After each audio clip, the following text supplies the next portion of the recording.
After learning that my military officer husband still had an unattainable white moonlight, the woman he had always loved but never obtained, I voluntarily applied to have my household registration canceled and joined a top-secret national research program. Before leaving, I decided to get along well with Martin and become the perfect wife he always wanted. 7 days before my departure, he asked me to give up the master bedroom of our marital home to his white moonlight. I willingly moved to the guest room to make space. 6 days before leaving, he insisted on picking up his white moonlight even though I was getting drenched in the rain. I got out of the car sensibly so I wouldn't delay his heroic rescue. 5 days before departure, although we had agreed to watch a movie together, he went to accompany his sick white moonlight instead. I decided to leave early and completely fulfill their happiness. When he realized I had disappeared, he ran to the police station in panic, causing a huge commotion across the city. But the police said, "There is no person named Victoria. Your marital status is still listed as unmarried." Chapter 1. This top-secret project will begin in 1 week. At that time, all your information will be erased. Even your family must remain unaware. It will be as if Victoria never existed in this world. Victoria, won't you be reluctant to leave your husband and son? When my application arrived, even Director Lien was shocked for a long time. After all, I had always treated my family as more important than anything. I remained silent for a long moment. They already have someone they care about to accompany them. I think the country needs me more. This was because Martin was the youngest Special Forces battalion commander in the southeastern military region. As a military spouse, I believed I should make sacrifices. I voluntarily gave up my research career and willingly became the support behind his family. But only later did I learn that outside our marriage, he had a confidant he spoiled endlessly. Before signing the confirmation form, I asked, "Then what about my marriage with Martin?" The director coughed awkwardly. "It will naturally be cancelled automatically as well. By then you..." Before he could finish, I did not hesitate for even a second. "In that case, I voluntarily joined the Chilean project. I will report on time in 1 week." Seeing my resolute attitude, the director was so moved that tears welled up in his eyes. "Comrade Victoria, thank you for the sacrifice you've made for the country. We warmly welcome your participation. 1 more week. I would no longer be anyone's wife, nor anyone's mother. I will only allow them to have me for 1 more week." Chapter 2. After disappearing for an entire day for no reason, the only messages on my phone were a few reminders asking me to cook. No one else cared. The night wind made my whole body feel cold. Yet when I pushed open the door, the warm light inside was dazzling. Gloria was holding my son while playing paper cutting with him. Hatred flashed in my son's eyes as he cut my photo out of the family portrait and thoughtfully pasted Gloria's picture in its place. My photo had been torn into countless pieces and scattered across the floor. Martin's silence was a kind of silent approval. A man who always carried an aura of cold severity rarely showed such a relaxed expression. He leaned back on the sofa with his legs crossed, with broad shoulders and long legs. His tall and lean figure looked as if it had been carved by a whistling cold wind. He gazed at Gloria and my son with a tenderness he had never once shown me, occasionally responding to them, holding the key to my own home. I instead felt like an intruder who had mistakenly entered someone else's happy family. When was the last time he came home? 3 months ago? 5 months ago? If I couldn't remember, then there was no need to think about it. After all, this marriage had always been forced. Back then, when Martin's father encountered danger during a mission on the border, my parents, who lived in that border town, used their own bodies to save his life. At the age when I had just begun learning to speak, I became an orphan. His father immediately declared, "Victoria will be my future daughter-in-law. Our family will take responsibility for her for the rest of our lives." With both parents gone and born into poverty, I knew I was not worthy of such a prestigious military family. But during one mission, Martin was severely injured and was on the verge of death because a suitable kidney donor could not be found. I happened to be the only match. Without hesitation, I donated my kidney to him, even though Martin's mother repeatedly opposed it. His father insisted that Martin marry me, but after the marriage, Martin avoided me like the plague, and his relationship with his father fell to rock bottom. I once thought a man like him was simply cold by nature,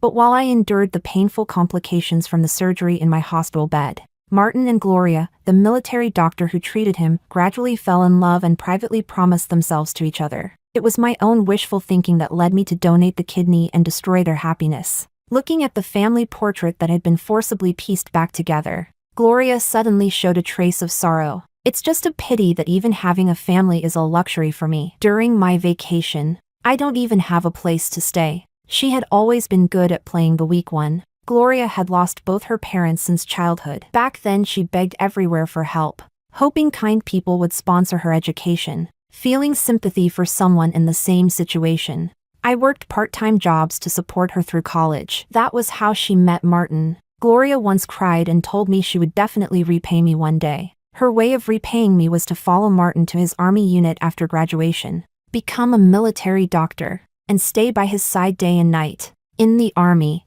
Gloria spread rumors everywhere that my charity was fake, that I transferred money late and was stingy with my help. An orphan who pretended to be a noble young lady outside. Vain to the extreme. Because of this, Martin disliked me even more. After the marriage, he immediately began living separately from me. After a drunken night, we had our son. Since then, he had remained faithful to Gloria and stayed wary of every time I approached him. Chapter 3. Gloria looked aggrieved, and Martin naturally felt sorry for her. He quickly suggested that she could stay at my house temporarily. Gloria didn't stand on ceremony, as if she had prepared for this long ago. She pointed straight at my bedroom. I think that room looks pretty good. Following the direction of her finger, Martin frowned slightly, but soon relaxed his expression. I suppose that could work. The son I had raised with my own hands clapped excitedly. Yay, yay. It would be even better if Aunt Gloria could be my mom. His eager tone made it sound as if he wished I would move out immediately.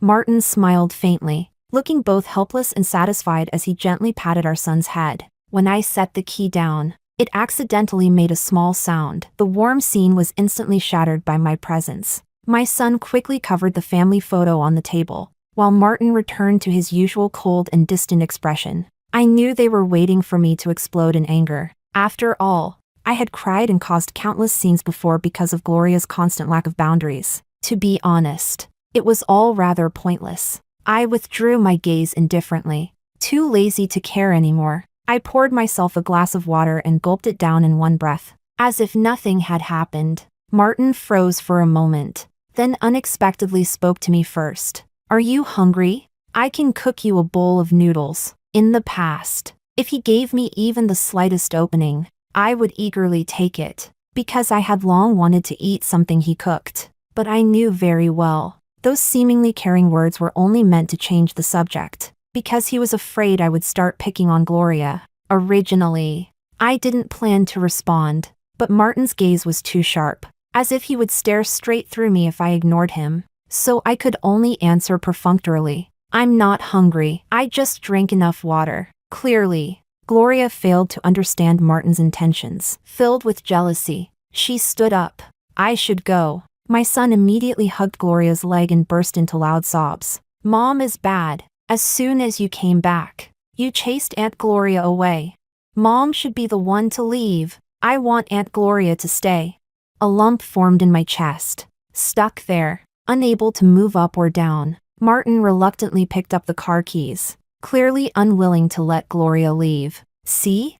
I was the unnecessary one here, but it didn't matter. In another week, I would completely disappear from their lives and never be in their way again. Letting out the heavy breath trapped in my chest, I forced a faint smile. Since everyone wants you to stay, then don't leave. From now on, you can live in my room. Gloria stared at me in shock. Even the usually composed Martin showed a trace of surprise in his eyes. Only my son, completely unaware of anything, instantly stopped crying and started laughing. Really? Yay! That's great! The emotions in Martin's eyes flickered. Before Gloria could move, he hurriedly spoke. No need. Gloria will go back after her vacation. I'll find her a hotel. No need to trouble you. After 7 years of marriage, it seemed I had never truly understood Martin. Logically speaking, if Gloria stayed here, they would be closer. He should have been eager to agree. Even Gloria looked wronged by Martin's unusual reaction, a tear hanging on the verge of falling. For once, Martin's attention was not on Gloria. His gaze remained fixed on me the entire time. It seemed that, at last, He had begun to notice that something about me was different. Chapter 4. Meeting his gaze. I smiled calmly. It's no trouble. I've accepted a job. I won't be using that room anymore anyway. A trace of irritation appeared in Martin's deep eyes. Oh, where are you going to do odd jobs this time? My son muttered unhappily. All you can do is cook and mop the floor. You can't even earn $3,000 a month. If you hadn't married my dad, would you be able to live such a good life? It felt as if someone had poured a basin of lemon water over my heart, sour and painfully wrinkled. My father-in-law had long been absent from home, and the money for my tuition and living expenses had already been cut off. With nothing but my rough hands, I worked countless part-time jobs and still managed to get into the School of Mathematical Sciences at Peking University. No one in the family knew any of this. In 7 years of marriage, Martin had been so distant that he didn't even know what kind of work I did. During my 10 months of pregnancy, including the day I gave birth, I went to the hospital alone, holding my swollen belly. When I nearly died from dystocia on the delivery bed, it was I who forced myself to sign my own critical condition notice. I gave up generous benefits and chose the most relaxed position in my research team. Also, I could raise my son in good health. Yet my own son mocked me sarcastically like I was some kind of parasite. If this had happened before, I would have poured out my grievances to win even a shred of their attention. But now I simply said calmly, "No, I'm preparing to participate in." Before I could finish, Gloria suddenly frowned and clutched her stomach in pain. I don't know why, but my stomach suddenly hurts. Martin instantly withdrew his gaze from me. He knelt on one knee beside Gloria and anxiously checked her abdomen. Does it hurt here? Or here? The son who usually expected me to serve him at meals quickly poured a cup of hot water and handed it to Gloria. Auntie, will drinking some hot water make it better? The scene before me, my family surrounding someone with concern, was a dream I could never reach in my lifetime. So they did know how to care for someone. They just never cared about me. I remembered that this summer had been especially stifling. After cooking alone all afternoon, I collapsed in the living room. My son glanced at me disdainfully and continued eating. When I woke up, it was already afternoon. The dim sunset made the living room feel especially desolate. My son was in the bedroom playing video games, while the table was covered with the messy remains of their finished meal. A week later, on our wedding anniversary, Martin still said he was busy and couldn't come home. My mother-in-law took my son to an extracurricular class.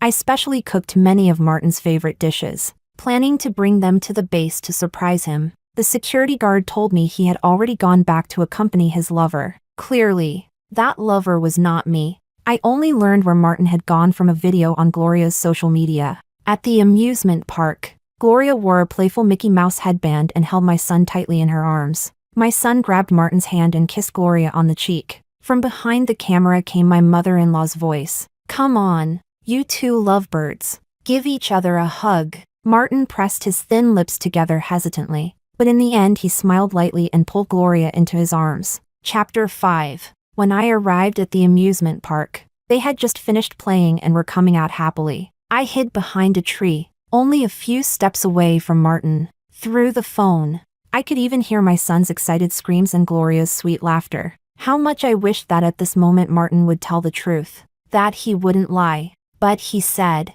new recruits training, still busy. I bit my lip until it bled and answered while gripping my phone. Okay, this world is full of illusions. Only pain never lies. I told myself it would pass. I wasn't sad, not at all. Without waiting for Martin to condescend and drive me away, I sensibly moved into the guest room myself. Gloria happily moved into the master bedroom, and my son even insisted on sleeping with her. It seemed that even if I left, my son would live very happily. That was good. The next day, my mother-in-law finally returned from her trip and brought many souvenirs.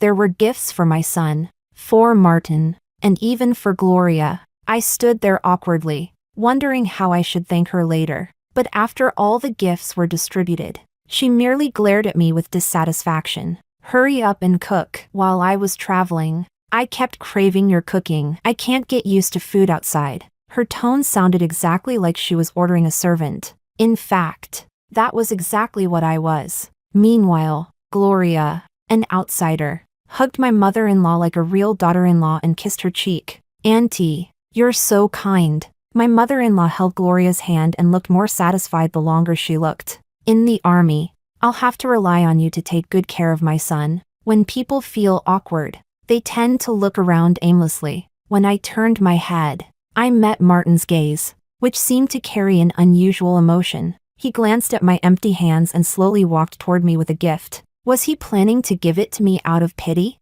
Just as his hand reached me, Gloria suddenly rushed over and snatched the gift from Martin's hands, her eyes sparkling. Wow, I like this one too. Can you give it to me? Martin froze for a moment and glanced at me, under Gloria's expectant gaze. He finally nodded. All right. Taking the gift, Gloria looked at me with clear triumph in her eyes, while my thoughts were still in chaos. My mother-in-law suddenly shoved me. What are you standing there for? Go cook. Do you expect me to do it? Rubbing the dull pain in my chest, I said casually.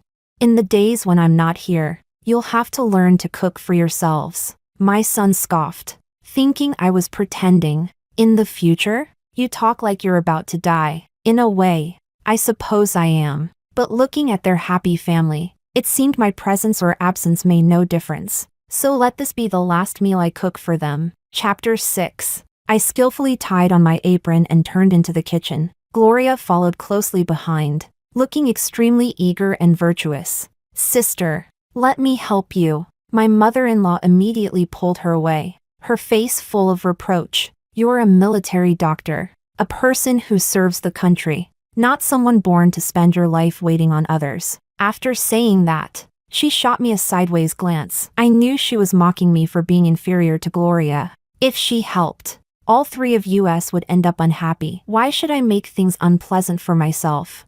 The stir-fried pork with green peppers in the pan was steaming. Suddenly, my vision began spinning in the rising mist. The weightless feeling left me disoriented, and I collapsed toward the floor. At some point Martin had come to stand behind me. He quickly caught me in his arms. Perhaps it was just my imagination, but I saw his brows tightly furrowed, concern and panic intertwined in his eyes. Are you okay? Do you need help? His firm muscles pressed against me, burning hot. Using the strength of his arm, I barely managed to stand upright before hurriedly pulling away from his embrace. My mother-in-law rushed into the kitchen like she was guarding against a thief, standing between the two of us. The moment she came back I could tell, she's just pretending so she doesn't have to cook. I was about to explain when Gloria ran over, pulling Martin away with a bright smile. Come look at the family portrait our son drew. It's actually pretty good. The spatula moved back and forth in the pan, but I couldn't drive the image out of my mind. In the drawing of the family portrait, there were 4 people. Martin, my son, my mother-in-law, Gloria. When I finally sat at the table, the 4 of them were peacefully taking turns serving each other food. Only leftovers remained on the table. I, the one who cooked the meal, held my chopsticks but didn't know what I could possibly pick up. After eating her fill, my mother-in-law exchanged a glance with Gloria and then straightened her posture.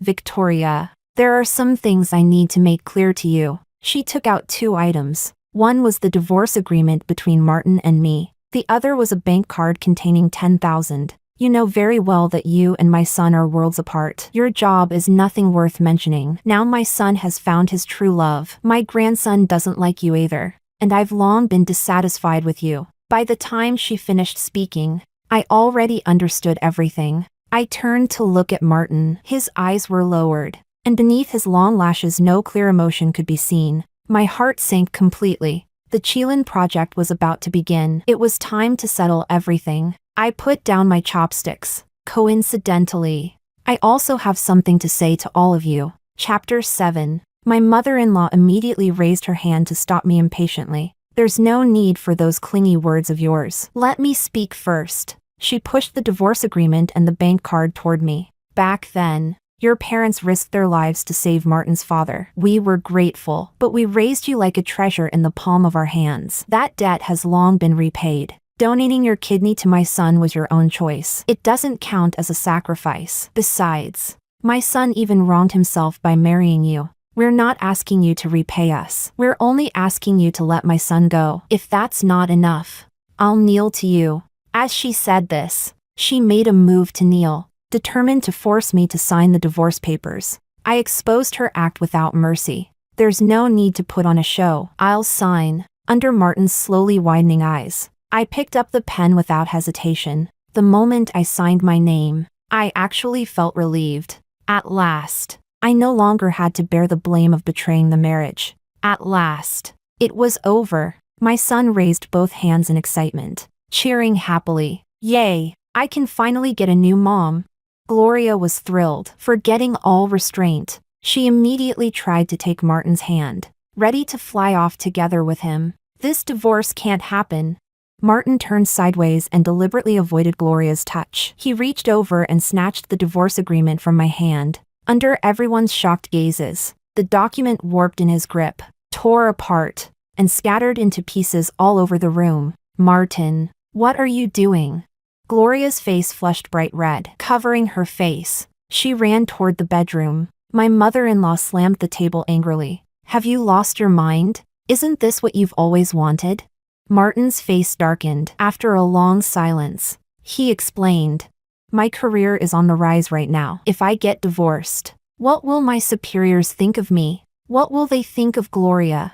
For a moment, I thought he truly didn't want the divorce. But in the end, it was still for Gloria's reputation. Let him do as he pleased, even if the agreement wasn't signed. Once I left, everything would be automatically erased anyway. Amid the shouting and chaos, I quietly walked out the door alone. I took a taxi to the traditional Chinese medicine clinic I often visited. I usually came here to buy medicine for my father-in-law. Ever since he was injured, every windy or rainy day brought stabbing pain to his chest. I had asked countless specialists, and only the herbal medicine from this clinic seemed particularly effective. Before he returned home on leave, I would always prepare some in advance so he could take it back to the military camp.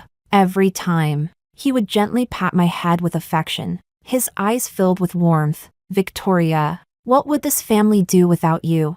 My father-in-law treated me extremely well. Every month he divided his salary into 3 parts. One for household expenses, one for me, and one for savings. But the portion meant for me had long been taken by my mother-in-law, while others enjoyed family affection by their parents' side. I was at construction sites until the calluses on my hands split open. Yet I didn't want to trouble my father-in-law, so I lived frugally and finished my studies. This time, I asked the doctor to write down the prescription. When I'm gone, they will still be able to use it to get medicine for him. Chapter 8. After buying the medicine, I felt like wandering around the mall for a while. When I passed a cosmetics counter, my reflection in the mirror showed a tired and haggard face. The dull expression completely overshadowed my delicate and well-defined features. If my parents had not died, I would probably still be the treasured daughter they held in their palms. Perhaps I would not have wasted away into this state. A shop assistant approached with a smile. What would you like to buy? I shook my head blankly. I don't really understand these things. That's okay. You can try some makeup even if you're not buying anything. She pulled me into a chair and began applying various things to my face. Little by little, the woman in the mirror transformed. Gradually, she looked like a completely different person, so radiant, with no trace of the wear and tear of time. Look how beautiful you are, she said. A woman should love herself more. I'm not saying this to make you spend money here. You're truly beautiful. It's a pity not to dress up. She was right. If even I didn't love myself, who else would cherish me?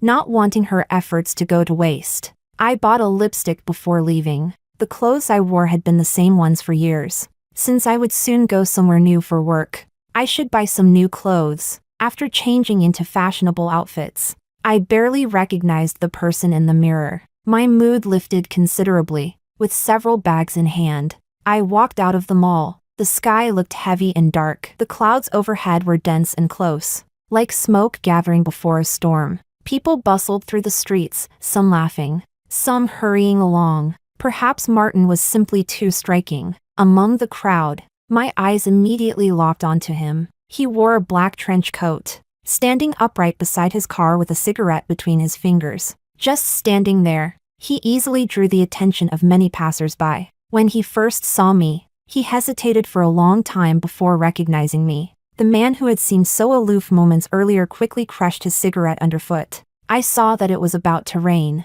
so I came to pick you up. It sounded like he was explaining himself. afraid I might misunderstand his sudden concern. But the explanation was unnecessary. A faint redness crept onto the tips of Martin's ears. After a moment of silence, he said, "You look very beautiful today." For so many years I had exhausted myself for this family. Yet he had never once spared me a glance. Now he was generous with praise. But my heart no longer stirred. I smiled politely. "Thank you. Get in. I'll take you home." This was the first time I had ever ridden in his car, and it would also be the last. When I opened the passenger door, I saw a row of Mickey Mouse dolls Gloria liked. A sticker on the seat read, "Reserved for Cutie." I turned quietly, preparing to sit in the back seat. Martin hurriedly threw the dolls into the back and quickly tore off the sticker. "Gloria is young and playful. I won't let her decorate the car like this anymore." He patted the passenger seat firmly, his tone leaving no room for refusal.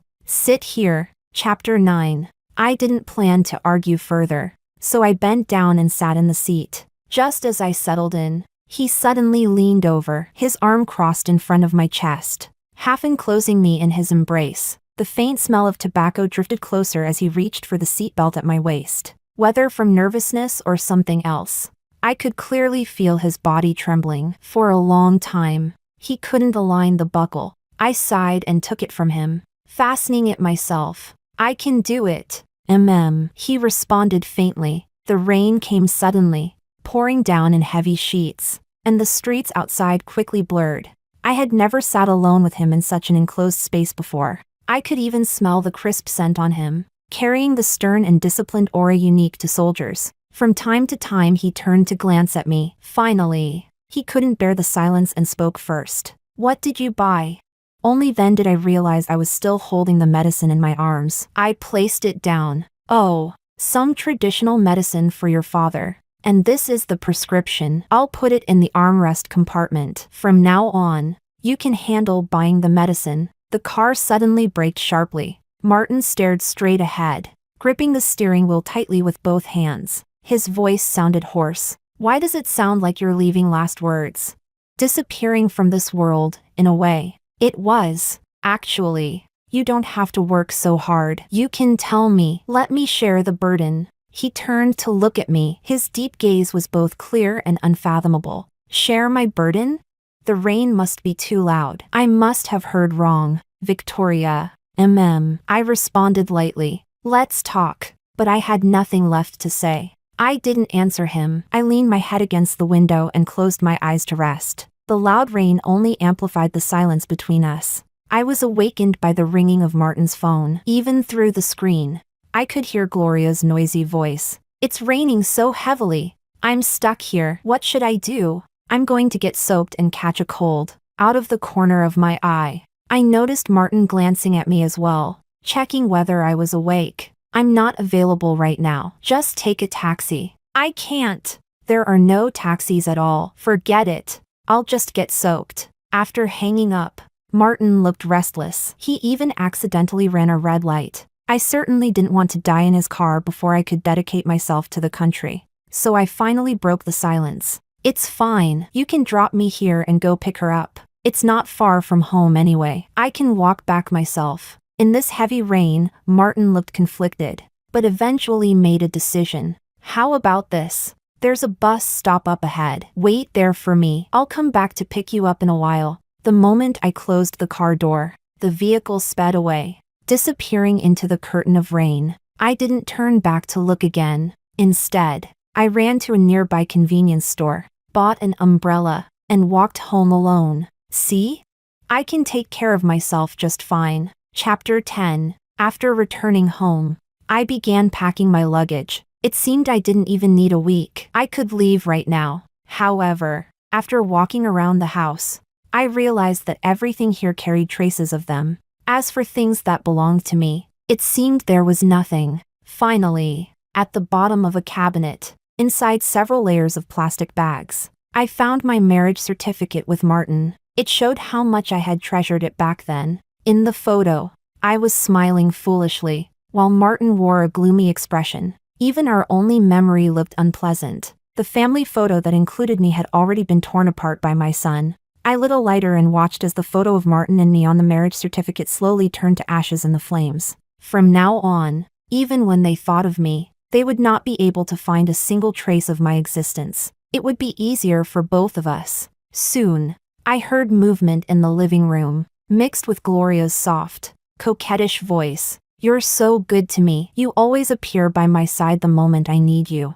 I had long been used to the two of them showing affection, but this time Martin replied, "You're a guest. It's only right." The living room fell silent. After a while, Martin knocked on my door. I ignored him, wrapping the blanket tighter around myself, annoyed that he had disturbed my sweet dream. Early the next morning, there was a message from Martin on my phone. It had been sent at 3 in the morning. "Yesterday was my fault. I bought 2 movie tickets. Let's go watch a movie together." After so many years of marriage, the little romantic gestures he often shared with Gloria had never existed for me. This was the first time he had ever invited me to watch a movie. I thought that since I was leaving, at least I should say goodbye to him. By the time the movie ended, it would be time for us to part ways. But when the movie finally ended, Martin still hadn't arrived. Every time I took things seriously, every time I learned a lesson, every time I was disappointed, until the theater staff had all gone home,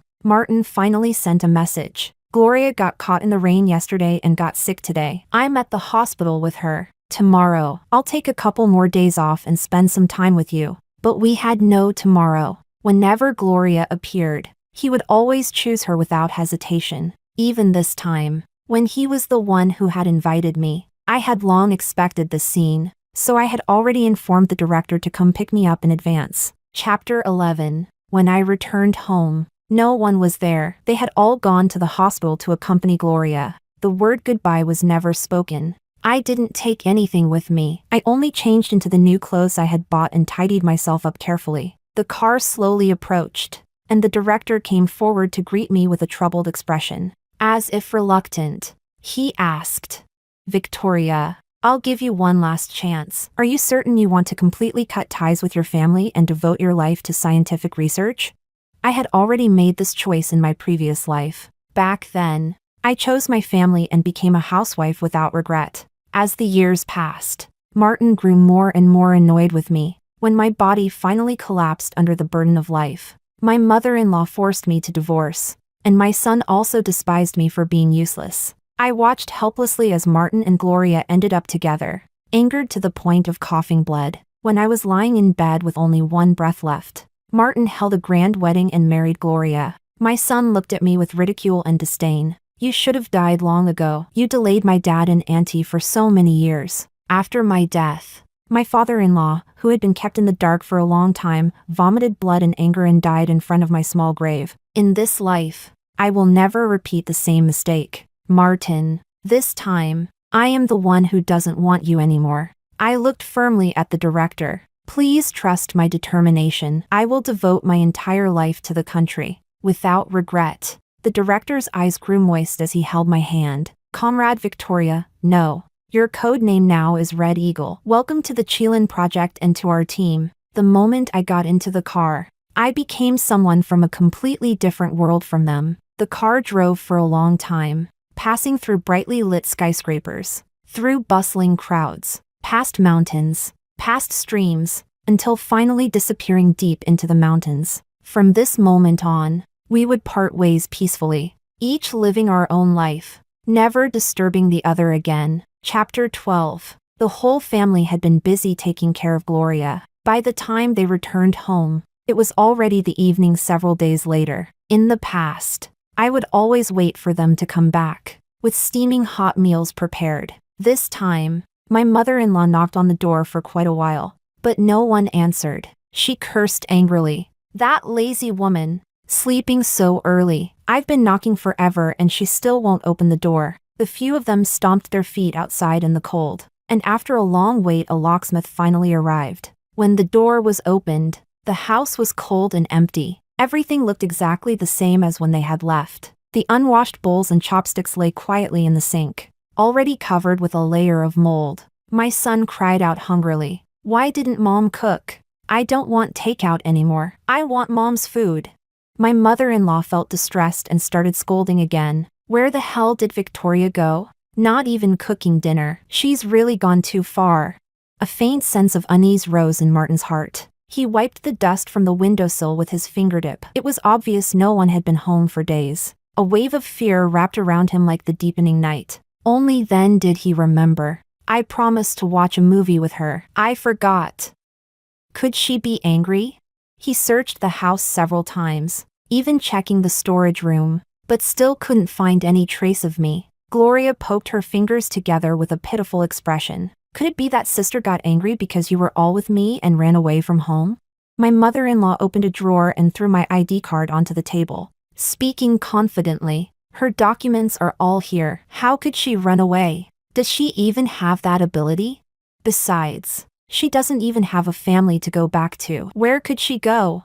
Martin dialed my phone number, but his heart slowly tightened, until my phone ringtone suddenly sounded from the guest room. Everything was still there, except me. My son was already starving and cried while clutching his stomach. I want food. My mother-in-law smiled awkwardly and looked at Gloria. How about we try your cooking today? Over the years, Gloria had also grown used to enjoying my service. Though reluctant, she quickly forced a smile. Of course, but as soon as she turned around, her expression changed and she muttered irritably while cooking, pouring half a bag of salt into the dish. I'm marrying into your family, not becoming your maid. The result was disastrous. My son spat out the food after one bite, and my mother-in-law kept rinsing her mouth from the saltiness. Gloria blinked her watery eyes innocently. My cooking really isn't good. My mother-in-law understood perfectly but couldn't say anything. At the dinner table, chaos unfolded. Only Martin sat silently on the sofa. He seemed troubled, staring blankly at the last message I had sent. From time to time, he walked to the door and looked outside. 1 day, 2 days. At first, they still managed to maintain a surface-level harmony. Gradually, even my mother-in-law wanted to bring me back as soon as possible. The army had long urged Martin to return to his unit, but he would rather disobey orders than leave before I came back. Finally, the whole family couldn't sit still anymore and went to the police station to report it. Officer, I think my wife has been kidnapped. Chapter 13. Panicked. Martin placed his last hope in the police. The officer asked him about my name, height, age, appearance, and workplace. Martin stammered for a long time before realizing that, apart from my name, he knew nothing else. Even the police officer looked speechless. You rushed in here saying you were looking for your wife. I thought you really cared about her, but you don't even know these basic details? Martin's face turned red. Finally, he remembered to take out our marriage certificate. The officer searched through the system for a while, then looked at Martin strangely. Is this certificate fake? There's no person named Victoria. Look carefully. There's an official seal stamped on it. Victoria is my wife. Martin had completely lost his usual composure and shouted anxiously. But your marital status shows that you're unmarried. After saying that, the officer turned to my mother-in-law. Could he be under too much mental stress? You might want to take him to see a psychiatrist. With that single sentence, everyone fell silent. It was impossible that all of them had hallucinated and imagined someone named Victoria out of thin air. Martin stood there in a daze. His usually upright posture suddenly weakened. Their son was standing there in flesh and blood. Yet this marriage seemed to have turned into nothing more than a dream, as if the person named Victoria had never existed at all. My mother-in-law thought for a moment, and suddenly her eyes lit up. Isn't this perfect? You don't even need a divorce anymore. Hurry up and hold a wedding with Gloria. It will still be your first marriage. Gloria shyly twisted the corner of her clothes with her fingers. It doesn't need to be too grand. As long as I can be with Martin, I'm willing no matter what. When did I ever say I would marry Gloria? Martin interrupted coldly. The way he looked at Gloria had never been so cold before, as if he were looking at a complete stranger. My wife has only ever been one person, Victoria. After saying that, he turned and walked out. Getting into the car, Gloria chased after him from behind, falling to the ground and cutting her chin until it bled. Martin didn't even look back. He had tried every possible method. Now there was only one option left. 4 years, Martin had not called his father even once. But this time, he took the initiative to break the silence and dialed his father's number. Chapter 14. After learning what had happened, my father-in-law rushed home overnight and exploded with rage. I'm busy at the military camp. Not dead. What kind of things have you all been doing behind my back? If anything happens to Victoria, I'll cut ties with every single one of you." He pointed at my mother-in-law's nose, his teeth grinding in fury. "If Victoria's parents hadn't saved my life back then, you would have been the widowed mother raising an orphan, and you still dared to force her to divorce." He glared at Martin, his eyes full of murderous anger. "If Victoria hadn't donated her kidney to you regardless of her own health, the grass on your grave would already be this tall." As he spoke, he slapped the son he had always cherished. "When your mother had a difficult childbirth, she told the doctors without hesitation to save the baby, not the mother. What right do you have to despise her? And you," he said through clenched teeth, pointing at Gloria, "you knew my son was already married and still clung to him, and you call yourself a military doctor. Get out of here right now. Don't ever show up in my house again." Gloria cried as she opened the door, looking back again and again, but Martin never tried to stop her. No one dared to say a word. Even the child remained silent. Because of his intense anger, my father-in-law's old illness flared up violently. He clutched his chest and sat on the sofa, unable to stand for a long time. Martin seemed to remember something and took out the herbal medicine I had prepared. When my father-in-law saw the packets of medicine, his eyes grew moist. After opening the package, a letter written in neat handwriting fell out. "Dad, this is the last time I will call you Dad. Thank you for taking care of me all these years. I have never blamed you for my parents' deaths. Being able to sacrifice for soldiers who protect the country must have been something they did willingly, without regret. The fate between Martin and me has come to an end. There is no need to force it. The only person I cannot let go of is you. Please take good care of your health and live a long life. Do not try to find where I am. Do not worry about me. Victoria." Chapter 15. Before the letter was even finished, my father-in-law was already in tears. He raised his hand and threw the letter heavily at Martin's face. "Look at what you've done." Martin hurriedly picked up the letter. His eyes moved along the lines of writing, and faint tears glimmered beneath his long lashes. Clutching the letter in his hands, he suddenly dropped to his knees in front of his father. I had grown up with him since childhood. I knew his pride better than anyone. He had never begged his father for anything. Even his current achievements had been built step by step with his own blood and sweat. But now he knelt devoutly at his father's feet. "I know I was wrong. I beg you, please help me find her. I will apologize to her face to face and ask for her forgiveness." Only then did my father-in-law's expression soften slightly. "You'd better mean it." However, even after contacting every connection he had, there was still no information. With no other choice left, he reluctantly called his former superior. After a while, the call returned. Martin waited with hope, but what he heard was like a bolt from the blue. The voice on the other end spoke seriously. "If even someone at my position can't find her, you should understand what that means." My father-in-law immediately understood. He slapped Martin across the face. "You and her have no fate left. Stop looking for her. Give up and go back to the army."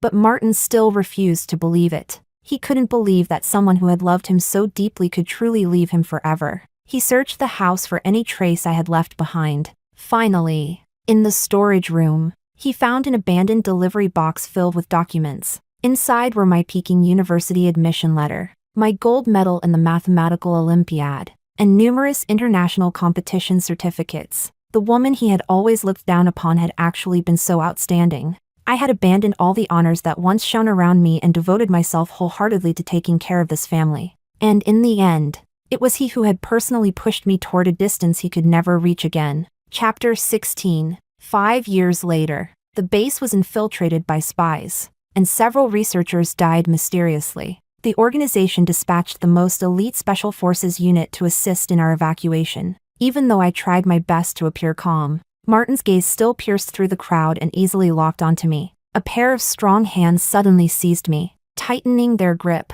Martin's eyes were moist, his voice trembling. "Victoria?" The senior researchers beside me immediately pushed him away. "What are you doing?" "She's my wife," Martin said, a glimmer of regained hope flashing in his eyes. But my words extinguished it instantly. "Look carefully. I don't know you, and I've never met you before. After 5 years of training and experience, I was no longer the timid person I used to be. Instead, there was a sharp confidence in my eyes, the unmistakable presence of an elite. After a long moment, he finally lowered his gaze in silence, as if all his strength had drained away. I'm sorry, I mistook you for someone else. I just miss my wife too much. As I left, he looked back at me again and again, reluctant to turn away. In my previous life, I watched him leave. In this life, he watched me go, helplessly, painfully. He watched as I slowly disappeared from his sight once more. There was nothing he could do. I later heard that after returning, Martin volunteered for an extremely dangerous mission. During the operation, he turned all his regret into the strength to destroy the enemy. Like an unstoppable god of war, he repeatedly accomplished extraordinary feats, until the very moment he died in battle. The only name he murmured was mine. He left no last words for anyone in his family, but he left one letter for me. My wife. Victoria, how have you been out there? I miss you. 5 years have passed. What should I do? The more I try to forget you, the more uncontrollably I think about you. When I eat, when I walk, I remember that you were the one who gave me a second life, and I was the one who broke your heart. I have begun to hate myself. Sometimes I wish I could return my life to you completely. It feels as though I have developed a disease that will never heal.